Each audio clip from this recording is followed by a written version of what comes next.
Assalamualaikum warahmatullahi wabarakatuh.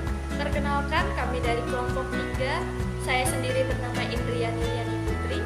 Saya Nur Hasanah. Saya Widiawati.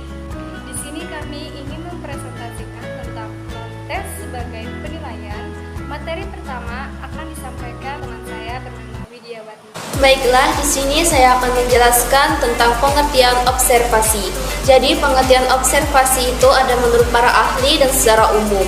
Secara umum, observasi itu adalah cara menghimpun keterangan yang dilakukan dengan mengadakan pengamatan dan pencatatan secara sistematis terhadap fenomena yang dijadikan objek penelitian. Sedangkan menurut para ahli, salah satunya menurut Patton, observasi itu merupakan metode pengumpulan data esensial dalam penelitian, apalagi penelitian dengan pendekatan kualitatif. Jadi, selain pengertian observasi, di sini ada juga kedudukan observasi dalam evaluasi. Jadi, kedudukan observasi dalam evaluasi itu digunakan sebagai teknik evaluasi yang berfungsi untuk menilai kegiatan belajar yang bersifat keterampilan. Nah, di sini ada juga cara mencatat observasi. Jadi, kita mencatat observasi itu ada caranya. Yang pertama itu kita harus unexacto records. Itu kita melakukan daftar riwayat kelakuan.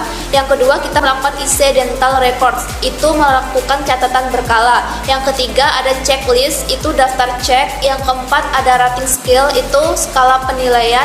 Dan yang kelima, ada mechanical device, itu alat-alat mekanik. Nah, di sini ada validitas observasi. Jadi, tingkat validitas suatu teknik evaluasi itu sangat bergantung pada tujuan yang akan diukur atau dinilai. Suatu teknik evaluasi itu dapat mempunyai validitas yang berbeda-beda jika dipergunakan untuk mengukur tujuan kegiatan belajar yang berlainan. Nah, selain itu juga di sini ada kebaikan dan kelemahan observasi. Jadi, observasi itu mempunyai sisi kebaikan dan kelemahan. Sisi kebaikan dari observasi sendiri yaitu ada data yang diperoleh jauh lebih objektif, individu yang diamati tidak merasa sedang diamati, data yang diperoleh mencakup beberapa aspek kepribadian individu. Tetapi, observasi juga mempunyai kelemahan. Kelemahannya adalah pengamat harus dapat membedakan apa-apa yang tersirat dan tersurat. Prasangka evaluator tidak dapat dipisahkan secara tegas dari tingkah laku siswa yang dicatatnya. Data yang diperoleh tidak dapat memberikan gambaran yang sama tentang struktur kepribadian individu. Materi kedua akan disampaikan oleh teman saya, Nur Hasanah. Ya, baik, terima kasih Widiawati. Baik, di sini saya ingin menjelaskan tentang pengertian dan kedudukan wawancara. Di sini pengertiannya adalah wawancara merupakan percakapan antara dua orang atau lebih dan berlangsung antara narasumber dan pewawancara tersebut. Nah, kedudukan wawancara sebagai alat penilaian dalam pendidikan dan pengajaran untuk menilai hasil dan juga proses belajar. Nah, selanjutnya ada kebaikan dan kelemahan wawancara. Kebaikannya adalah bisa kontak langsung dengan siswa. Pertanyaan dan jawaban yang kurang jelas dapat diulang kembali. Jawaban yang diberikan dapat direkam sehingga dapat dicatat secara lengkap. Itulah kebaikan dari wawancara. Dan ada kelemahannya. Yang poin pertama adalah jika jumlah siswa terlalu banyak, membutuhkan waktu, tenaga, dan biaya yang cukup banyak pula. Poin yang kedua, sering timbul sikap yang kurang baik dari siswa.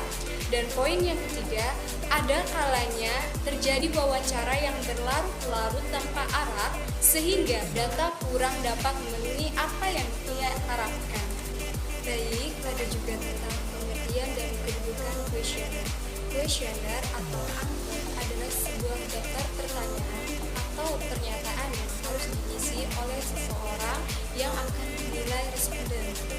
Dan juga kuesioner dalam evaluasi pembelajaran dijadikan sebagai survei kepada peserta didik terhadap tingkat kepuasan mereka terhadap pelayanan yang diberikan selama proses pembelajaran berlangsung. Lanjutnya ada kebaikan dan kelemahan kuesioner. Kebaikannya adalah pengumpulan data sebagai bahan penilaian hasil belajar siswa jauh lebih praktis dan juga menghemat waktu dan tenaga. Setiap anak dapat memperoleh sejumlah pertanyaan yang sama dan juga ada kelemahannya kuesioner. Poin pertama adalah tentang jawaban-jawaban yang diperoleh sering tidak objektif, dan poin yang kedua, pertanyaan dan jawaban kurang spesifik, dan yang ketiga, ada kemungkinan angket yang diberikan tidak dikumpulkan semua. Di materi selanjutnya akan disampaikan teman saya Indriani Liani Putri. Baik, terima kasih untuk Nur Hasanah. Di sini ada contoh lembar observasi. Bisa diperhatikan di samping saya, ada nama kelompok, nama siswa, kelas, dan sikap yang dinilai. Keterangan, kriteria rubrik yang dapat digunakan yaitu skor, 1 tidak pernah, 2 jarang, 3 kadang-kadang, 4 sering, dan 5 selalu. Nah, untuk selanjutnya ada contoh wawancara bisa dilihat. Yang pertama itu ada tujuannya. Tujuannya memperoleh informasi mengenai cara belajar siswa selama pandemi. Untuk bentuknya bebas. Terus selanjutnya responden, nama siswa, kelas, jenis kelamin, pertanyaan dan jawaban. Untuk pertanyaan dan jawaban bisa dibaca sendiri di layar. Nah, untuk selanjutnya ada juga contoh lembar kuesioner. Bisa dilihat pada layar. Kuesioner minat siswa terhadap pembelajaran. Ada 5 pernyataan untuk keterangannya. 1. Sangat tidak setuju.